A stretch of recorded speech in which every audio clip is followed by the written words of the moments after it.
Hello, my name is Adam Strzeboński, and today I will be talking about finite fields and their applications. So the finite field functionality has been introduced in Mathematica version 13.3, and some of the functionality I'll be talking about today is going to be added in version 14. So first we have functions for representing finite fields. It's finite field and finite field elements. Then we have finite field operations, so arithmetic functions plus times integer power, finite field element trace, norm, primitive q, minimal, polynomial, and multiplicative order work with finite field elements. Then we have finite field mappings. These are two functions, Frobenius automorphism and finite field embedding. Then conversion utilities. This is something that will be added in version 14. Functions to finite field and from finite field for converting coefficients of rational functions to finite field and from finite field elements, and finite field index and from finite field index for converting indices to finite field elements. Then we have functions for polynomials over finite fields, so all those polynomial transformations work for polynomials with finite field coefficients. And this has already been implemented in version 13.3. And then there are two things that are added in version 14. One is linear algebra over finite fields. So now all those linear algebra functions work for matrices of finite field elements, and equations over finite fields. So solve, reduce, resolve, and find instance work for equations with finite field coefficients. So let me start with describing finite field representation. So a finite field is represented by finite field with argument p, which is a prime, f, which is a polynomial function irreducible over zp, and rep, which indicates the representation used for finite field elements. It's either polynomial or exponential. So P is called the characteristic of the field, F is called the field irreducible of the field, and the degree D of F is called the extension degree of F over ZP. And the field of F has P to the power D elements, and the elements are indexed by integers between 0 and P to the power D minus 1. So for instance, this will construct the finite field with 17 to the power 3 elements. This gives the element with index 123. See it's how it's displayed. You can click here and see the finite field, and you can click here and see explicitly the characteristic extension degree, the field irreducible, and it's a polynomial representation. If we don't specify representation, it will use polynomial representation. So, and this can be collapsed. And so field elements are represented by atomic finite field objects. So this object has had finite field elements, but it's an atomic object. You cannot extract parts of it. To learn the information about it, you have to use the information function. You cannot extract part directly. So element of F can be represented as polynomials of degree at most d minus 1 in the field generator. The field generator is a root of the field irreducible, and so every element of the field can be defined by giving or specified by giving a coefficient list of a polynomial in theta. So for instance, this is the element specified by this coefficient list, and here is the information. We can extract information about the field. So characteristic field irreducible field size. Here's the number of elements, field size, right? This element information about the field element. So this gives the index of A. See, A was here, the 1, 2, 3, and this gives the field in which it is an element of. And element can be also, the index of a field element can also be extracted this way by evaluating a of index. So now let me discuss shortly the two representations that we have. So in the polynomial representation, the field element is represented as a polynomial in the field generator, and the index is computed as by using the polynomial coefficients as digits with base p. So for instance, if we extract this element with this coefficient list, then index will be the coefficient list dot powers of 17 of the characteristic. See, we got the index 2011, and to find the coefficients from the index, we do reverse integer digits base 17.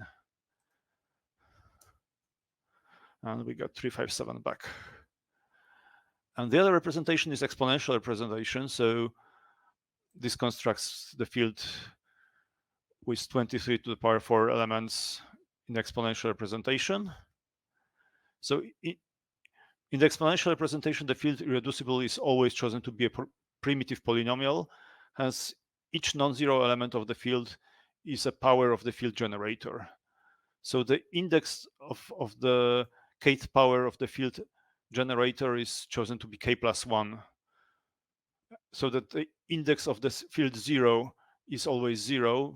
0 is, of course, not a power of the field.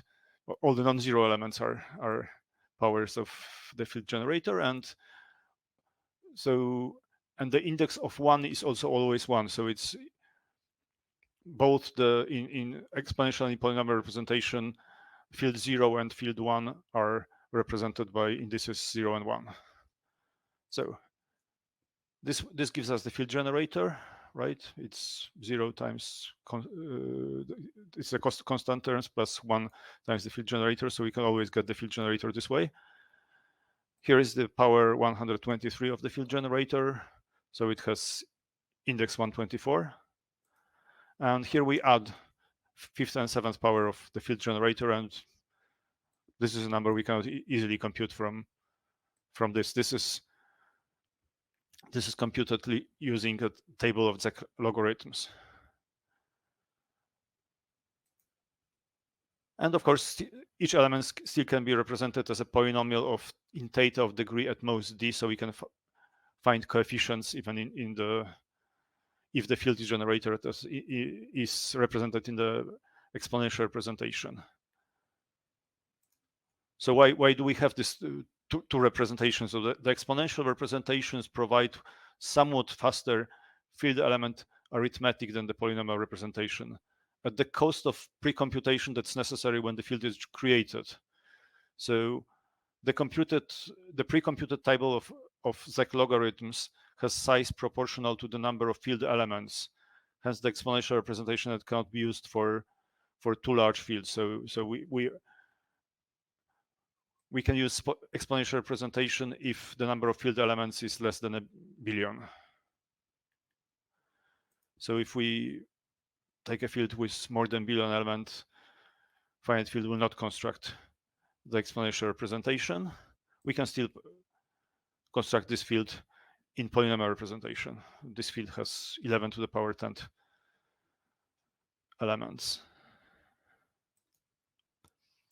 So let's now talk about finite field operations. So we take the finite field with 7 to the power 5 elements, take 2 elements of this field, do some arithmetic. So we can do addition, multiplication, powers, division.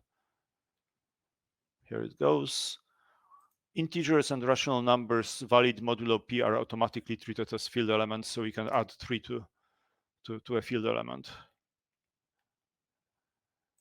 We can compute some field element properties. So this computes the trace or the sum of all conjugates of the elements. This computes minimal polynomial of the elements. This computes the multiplicative order. That's quite high. This is a large field, reasonably large. Now, finite field mappings. So the Frobenius automorphism is given by raising the element to the power p. This gives an automorphism in a finite field with characteristic p, and all automorphisms of the finite field are powers of the Frobenius automorphisms.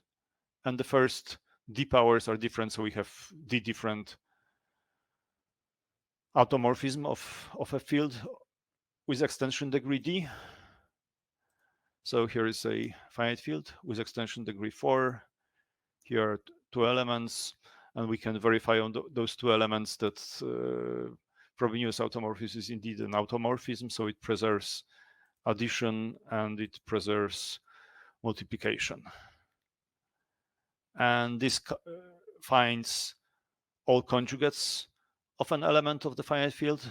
So you can see the fourth power of the Frobenius automorphism is the identity already. So we have 4 different automorphisms in the finite field of extension degree 4. And well, since these are, well, the conjugates of field elements are all roots of the minimal polynomial of this element, so they will all have the same minimal polynomial. So now let's construct a larger field. So same characteristic, but 3 times larger extension degree. So now the field FF is isomorphism to a subfield of the field GG, but it's not automatically considered a subfield of GG because there is no standard embedding of FF in GG. There are 3 different embeddings, so we cannot add element of the smaller field to an element of a larger field.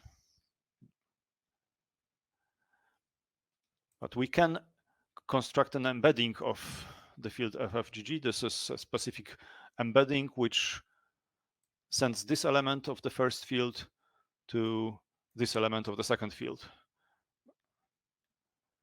And now we can embed element A in the larger field, and now we can add it to an element of the larger field. And embeddings preserve field operations. We can again check on the 2 elements that we have. Now let's talk about polynomials over finite fields.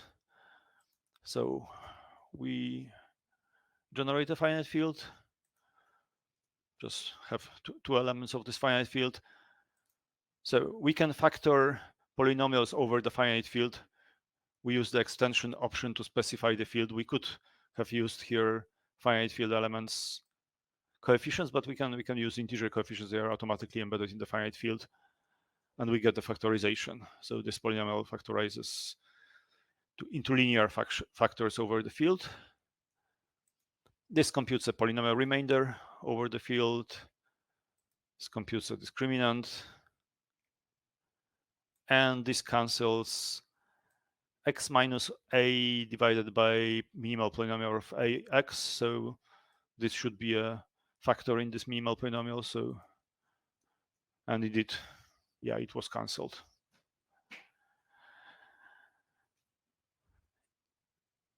Okay, now for converting the coefficients. So this is something new in version 14. So we have polynomial with integer coefficients. We want to convert it to polynomial with field coefficients. So remember this was the field with characteristic 19. So 21 got converted to 2. And 37 got converted to 18. Now we factor this polynomial, and we can convert the factors where the field elements are converted to polynomials in T. So the T is standing for the field generator. So instead of having a polynomial with field coefficients, each coefficient in the field gets converted to explicit polynomial in the field generator, where the field generator is represented by the specified variable.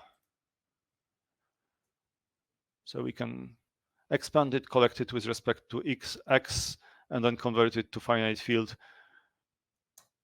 and we should get and do get the same polynomials here.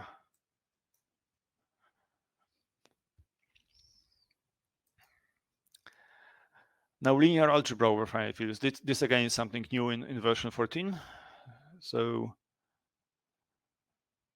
first, well, we generate a random matrix of elements of finite fields. Here we use the new function from finite field index. So we can generate random integer matrix, and now this will convert all the integers to field elements with those indices. So we have random matrix of field elements. Now we compute inverse of the matrix. Check that it's actually an inverse. So we got a identity matrix over the field.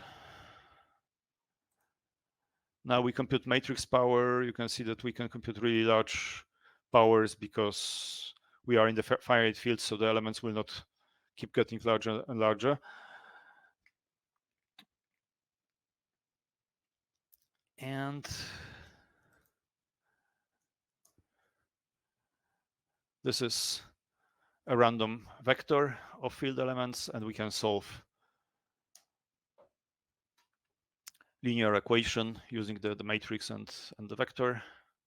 Here is the solution, and we can check that indeed it is a solution of the linear equation. We got 0. Okay, now equations over the finite field. So again, we have some finite field. Now we solve univariate equation, polynomial equation over the finite field. These are the two roots that this fourth degree equation has in this particular field. Or we can use field as the domain argument of reduce. So the polynomial had integer coefficients, but we specified that we want the solution over the field. And here are the solutions. And here's a solve with the system of polynomial equations. We get the solutions.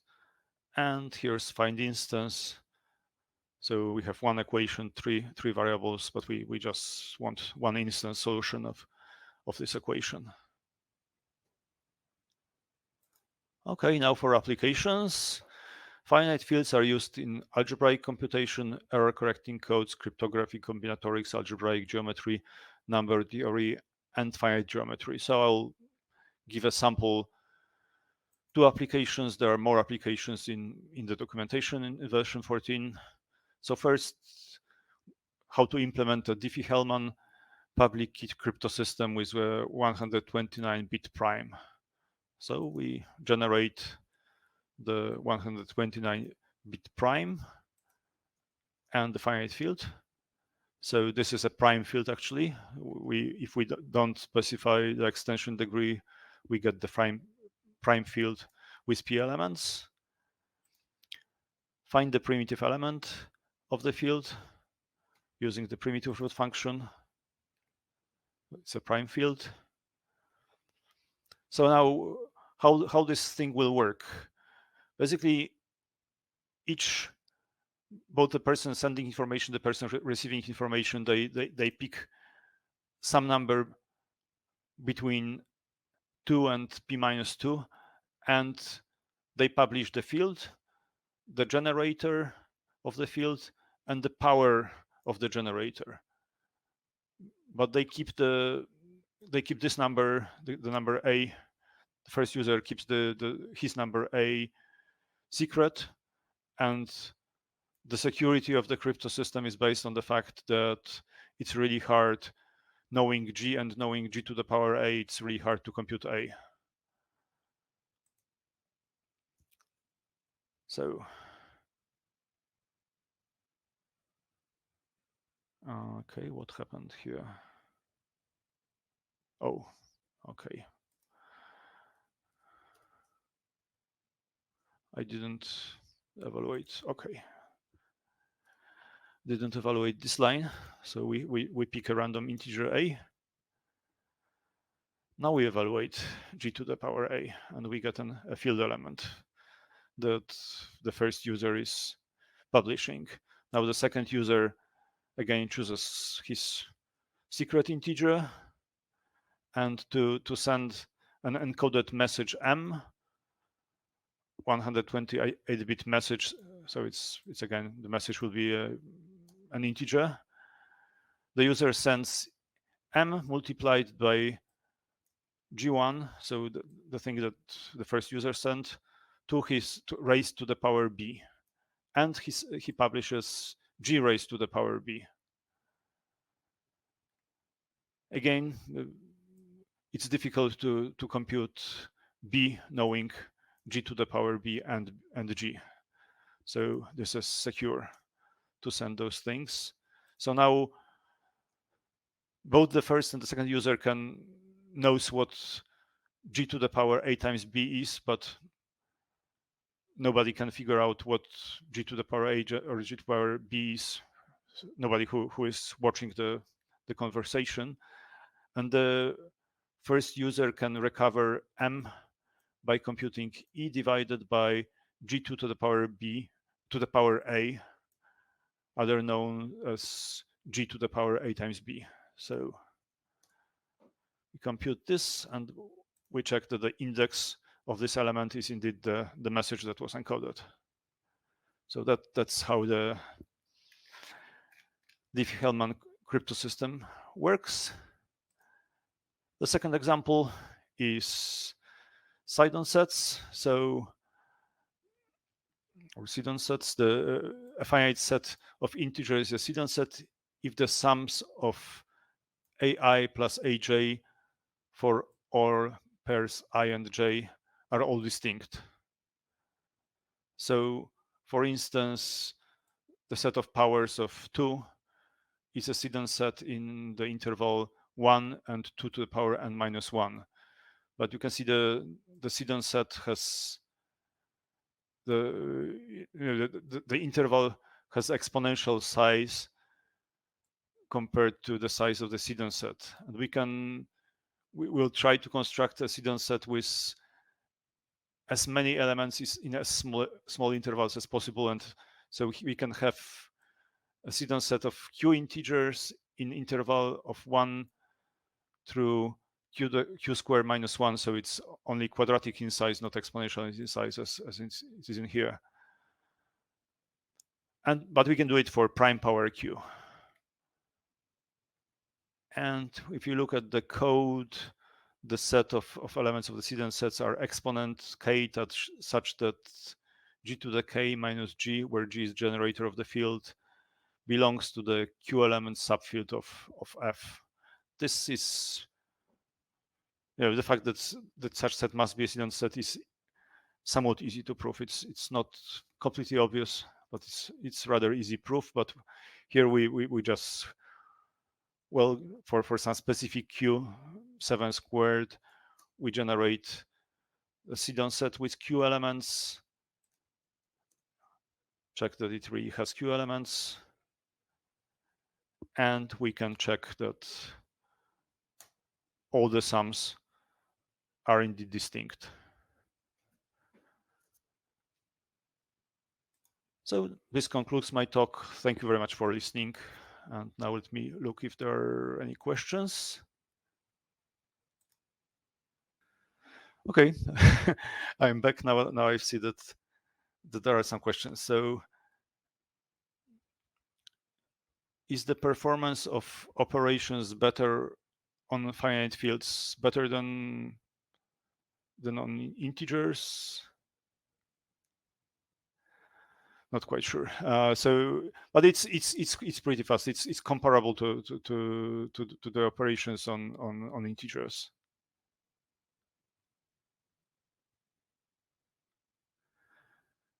Solving a polynomial system uses factorization to get roots in the finite fields. It's somewhat more complicated. So we first reduce the degree of the polynomial and then factorize it. I think that's how it works.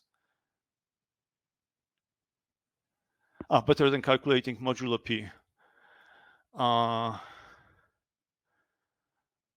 Okay. Well, I haven't actually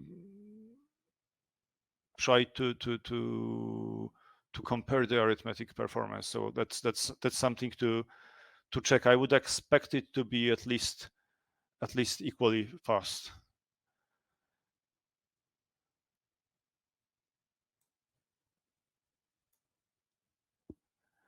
Can I recommend a book on finite fields? Let me see.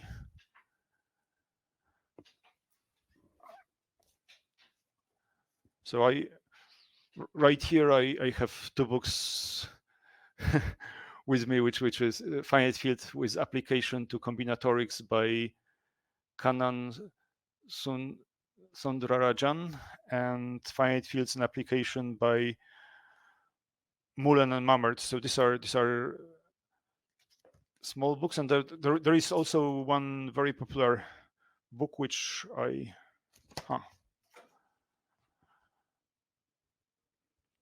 well,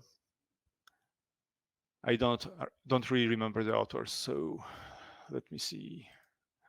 Maybe I'll find on Amazon. Okay, so here I sent a link to rather popular textbook on finite fields. So it has a lot of information. That's a pretty good definitive book on finite fields by Lidl and Niederreiter. Okay, so I think there are no more questions, so I'll finish the talk then.